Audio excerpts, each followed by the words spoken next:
शास्त्रामध्ये आईचा अधिकारच मोठा आहे. कारण जगद्गुरु तुकाराम महाराजही धन्य पिता माता न म्हणता धन्य माता पिता असे म्हणतात. पहिला अधिकार आईचाच येतो. जर तुम्हाला कोणी प्रश्न केला तुमचे पहिले गुरु कोण तर तुम्ही आईचेच नाव सांगता तर ते सत्य आहे. आपली पहिली गुरु आईच असते. एका कवीने सुंदरपैकी आईविषयी एक लेख लिहिला. तो कसा तर, आई बोलायला शिकवते, चालायला शिकवते. आई आपल्या बाळाला जीवन कसं जगायचं हे शिकवते. आई म्हणजे दारातली पवित्र तुळस आणि आई म्हणजे वेदनेनंतरची पहिली आरोही.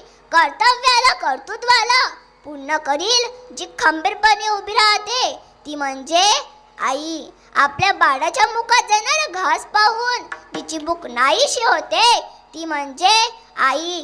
शेवटचं वाक्य सांगते, जे आपल्या बरोबर असतात ना तिची किंमत कधीच कळत नाही आणि ती गेल्यानंतर तिच्याशिवाय कशालाच किंमत उरत नाही. ती म्हणजे आई. सबसे बड़ी है माँ, सबसे बड़ी है माँ, ओ माँ सबसे बड़ी है माँ, सबसे बड़ी है माँ, सबसे बड़ी है माँ, ओ माँ सबसे बड़ी है माँ, ओ माँ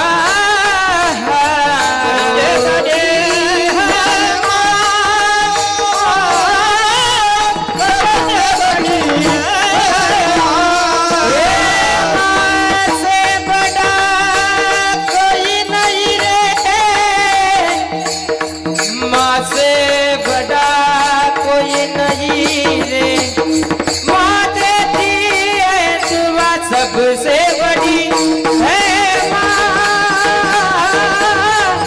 सबसे बड़ी है माँ, माँ